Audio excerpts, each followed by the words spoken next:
अस्सलाम वालेकुम नाजरीन, मैं हूं जिल्ला हैदर और एक वीडियो लेके फिर आपकी खिदमत में हाजिर हुआ हूं। बड़ी खुशी होती है जब आप लोग कमेंट्स करते हैं, लाइक करते हैं, मेरे चैनल को सब्सक्राइब करते हैं। आज हमारा इशू जो है वो है निगरां हुकूमत के हवाले से।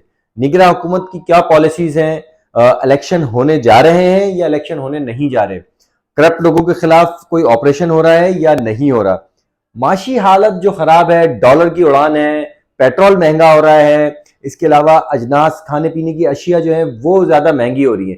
इस हवाले से एक तजिया हम आपको देंगे और आज हमारे साथ ऐसी शख्सियत मौजूद है जो कि किसी तारुफ की मोहताज नहीं है। अगर सहाफ़ी बिरादरी की किताब उठाएं और उसके वर्क जो हैं वो पलटें तो आपको उसमें एक नाम ऐसा नजर आएगा जो हर साल हर दौर इक़्तिदार में खबरों की जीनत बना रहा है और ब्रेकिंग के हवाले से उसका नाम किसी तारुफ का मोहताज नहीं है।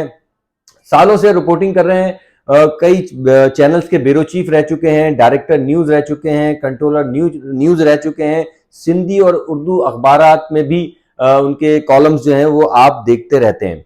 जी हाँ, बिल्कुल। रफ़ीक भुट्टो हमारे साथ मौजूद हैं। रफ़ीक भुट्टो, इनसे हम मालूम करेंगे। पहला सवाल जो रफ़ीक भुट्टो साहब आपसे करूंगा वो है कि ये निगरां सेटअप जो आया है, निगरां हुकूमत जो आई है, लोगों की एक सोच थी कि निगरां हुकूमत जो है वो लोगों के मसाइल हल करेगी, लेकिन मसाइल जूं के तू हैं, बल्कि इसमें इजाफा हो रहा है। दूसरा ये बताएं कि क्या इलेक्शन होने जा रहे हैं या नहीं। शुक्रिया जुल्ले हैदर। इस वक्त आपका जो सवाल है उसका बेहतर जवाब देने की कोशिश करूंगा। और वो जवाब ये है कि देखिए, ये जो निगरान सेटअप है उस पे मेरी राय थोड़ी दूसरे लोगों से डिफरेंट है। देखिए, मसाइल हल करने की जिम्मेवारी सियासतदानों की होती है, क्योंकि सियासतदान ट्रेंड होता है अपनी सियासत के लिए और उसको अवाम के पास जाना पड़ता है। अवाम के मसाइल का उसको बखूबी इल्म होता है। वोटों की साइकिल पाकिस्तान की जमहूरी सियासत में चल चुकी है। अब वो ज़माना नहीं रहा कि 11-11, 12-12 साल की मार्शल लॉ हो और सियासतदान अवाम से दूर हो और कोई और हुकूमत करे। लेकिन अब हुक्मरानी का हक जो है वो सियासतदान का है। लेकिन अनफॉर्चुनेटली इस मरतबा जो निगरान हुकूमत आई है वो प्रोफेशनल्स हैं, वो अपने अपने फील्ड के हैं और वो जो ट्रेंड हुए हैं वो अपनी फील्ड के लिए हुए हैं। मिसाल के तौर पे जो चीफ मिनिस्टर है निगरान, justice Maqbool Baqir, he trained for judiciary, he trained for advocacy. तो वो उसकी तरबियत वो होगी, उसको क्या पता कि आम आवाम के मसाइल क्या हैं। और वो पूरे सूबे का वजीर आला है, उसको ये भी पता नहीं कि करुंडी सिंध के किस कोने में है और ठेड़ी किस कोने में है, बबर लोग कहाँ हैं और उसके मसाइल क्या हैं, और उनके मसाइल क्या हैं, और गुर्बत का लेवल क्या है, पावर्टी लेवल क्या है, और सियासतदानों के इंटरनेशनली और कौमी तौर पे क्या फ़राइज़ होते हैं और क्या जिम्मेवारियाँ होती हैं और उनकी क्या कमिटमेंट्स हैं। तो ये सियासतदान का काम था, लेकिन प्रोफेशनल लोग आ गए और खुद को गैर जानिबदार कह रहे हैं। अल्लाह करे कि अवाम के मसाइल। भुट्टो साहब ये बताएं कि एक अफवाह फैली हुई है कि ये लोग इलेक्शन नहीं कराने आए बल्कि ये करप्शन के खिलाफ एक ऑपरेशन करने आए, तो आप क्या कहेंगे कि क्या वाकई करप्शन के खिलाफ ऑपरेशन करने आए हैं? क्योंकि एक कुछ लोगों के बारे में बताया जा रहा है कि वो अंडरग्राउंड हो गए हैं, कुछ लोग मुल्क से फरार हो गए हैं, कुछ का नाम कंट्रोल लिस्ट में डाल दिया गया है, वॉच लिस्ट में डाल दिया गया है। इसमें कोई हकीकत है या सिर्फ ये एक देखें, कुछ चीज़ें सामने आई हैं, कुछ नहीं आई। हम ये इल्ज़ाम लगाना काबिल इस वक्त होगा कि सियासतदान या कुछ लोग जो है वो अंडरग्राउंड हो गए हैं। अंडरग्राउंड हो गए हैं तो वो फिर कुछ लोगों का मैं ज़ाती तौर पे जानता हूँ जो इस वक्त दुबई गए हैं और कल परसों वापस आ जाएंगे। इससे हुकूमत जाने के बाद भी 2 मरतबा वो दुबई जा चुके हैं और वापस आए। जैसे शर्जील इनाम मेमन की मिसाल है। शर्जील इनाम मेमन वो अपनी वजारत जाने के बाद 2 मरतबा दुबई गया है और वापस आया है। नासिर हुसैन शाह के लिए लोग कह रहे हैं वो कल भी एक दावत हलीम में मौजूद था और उसकी फोटोग्राफी आज के अखबारात में मौजूद है।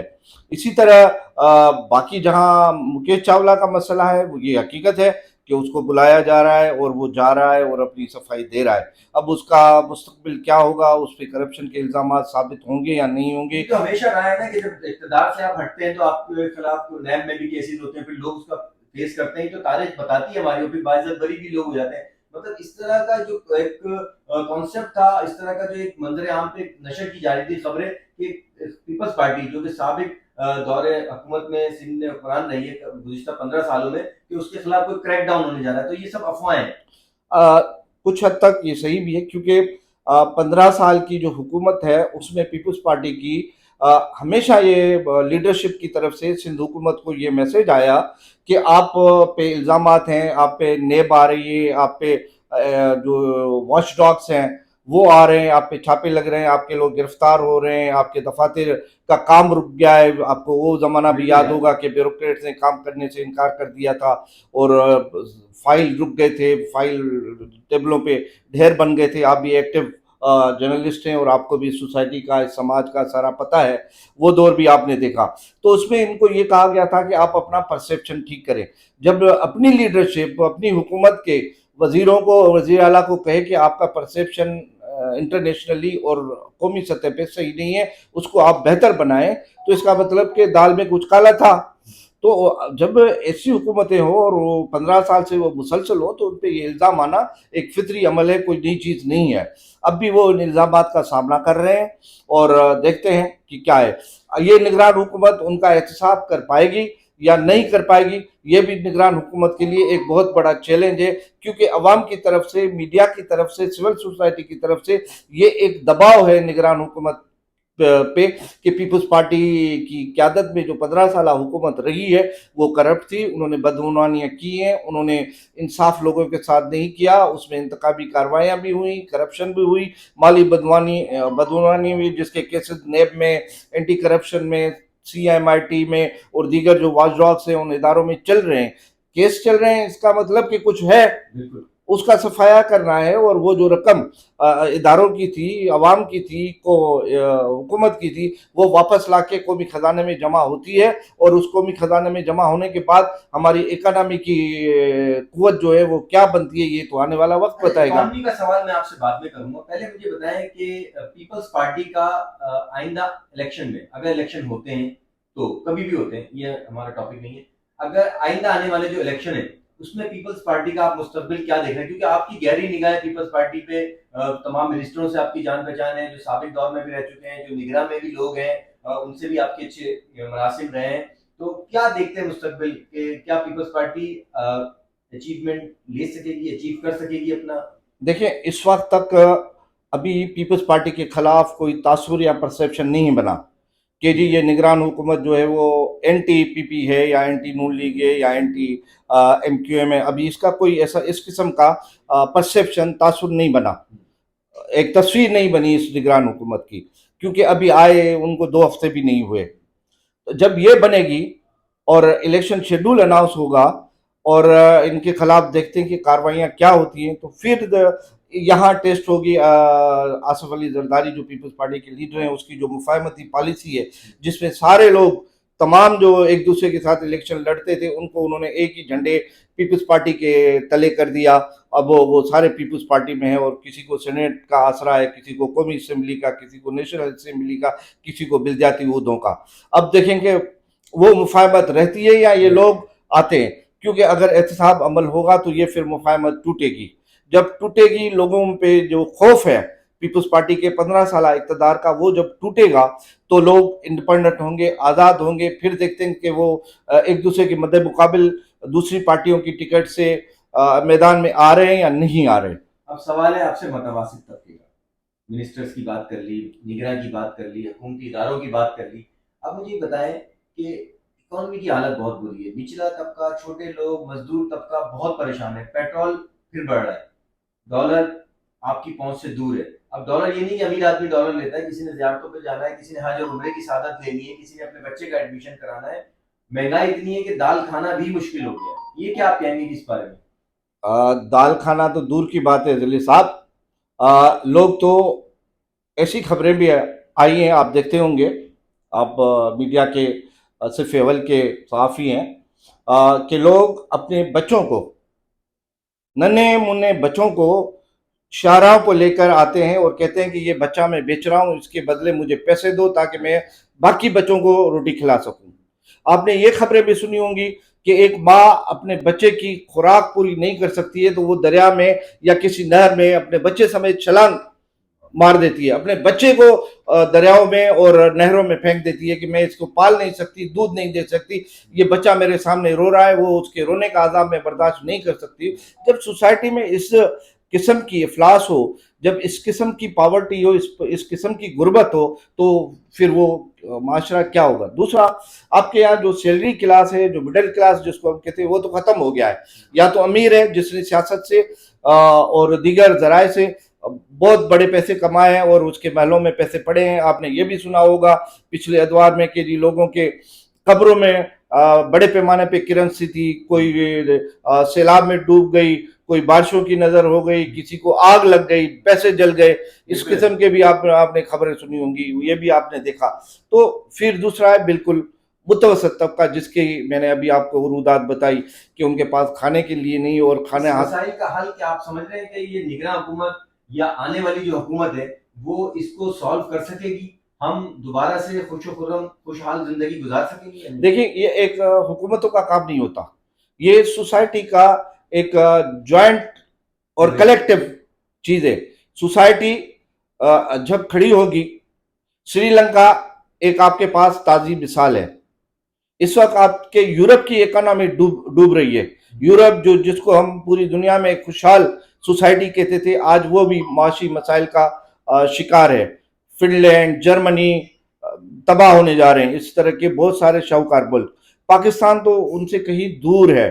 آپ نے سری لنکا کو دیکھا کہ لوگ آئے، منسٹروں کے گھروں کو آگ لگائی، منسٹروں کو انہوں نے کیا نہیں کیا وہ آپ کی نظر میں ہے. تو اللہ نہ کرے کہ ہماری سوسائٹی اس نہج پہ آئے.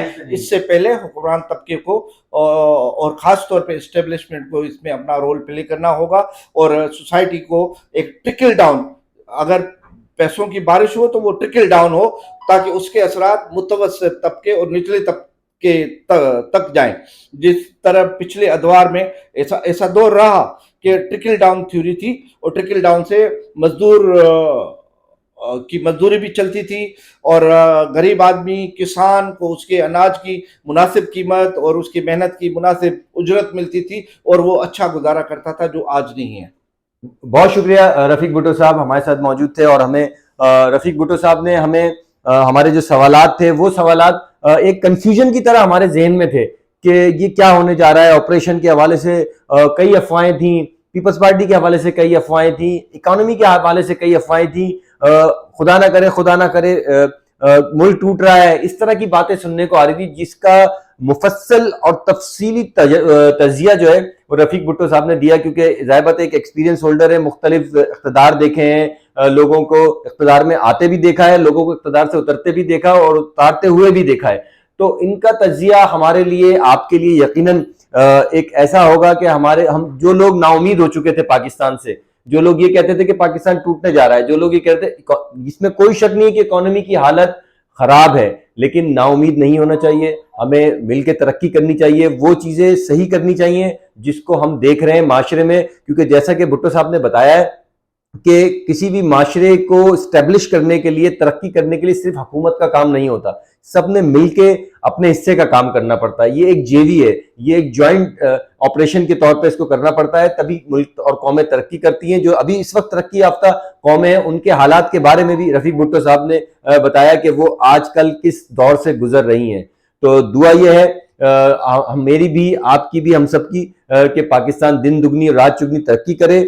جو لوگ کرپشن میں ملوث ہیں، کیا اس کا تعلق کسی بھی پارٹی سے ہو، کسی بھی تنظیم سے ہو یا کسی بھی ادارے سے ہو، اس کے خلاف کارروائی ہونی چاہیے، اس کے خلاف آپریشن ہونا چاہیے، اور قانون کے دائرے میں رہ کر ہی ان کے خلاف جو ہے وہ مکمل طور پہ عمل ہونا چاہیے. دوسرا، نگراں حکومت کے بارے میں جو بتایا رفیق بھٹو صاحب نے، اور وہ بالکل صحیح بتایا، جو کہ ہماری نالج میں بھی نہیں تھا، کہ نگراں سیٹ اپ میں جو لوگ آئے ہیں وہ اپنی فیلڈ کے تو ماسٹر ہو سکتے ہیں، لیکن ایک قوموں کو چلانے کے لیے، ایک ادارے کو چلانے کے لیے، ایک سوسائٹی کو بلڈ کرنے کے لیے، یا ایک ملک کو ترقی کی طرف لے جانے کے لیے کارآمد نہیں ہو سکتے.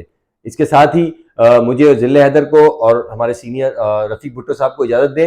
یہ ویڈیو آپ کو کیسی لگی، رفیق بھٹو صاحب کا تجزیہ آپ کو کیسا لگا، کمنٹس میں ضرور کیجیے گا، سبسکرائب ضرور کیجیے گا، لائک ضرور کیجیے گا. بہت شکریہ، اللہ حافظ.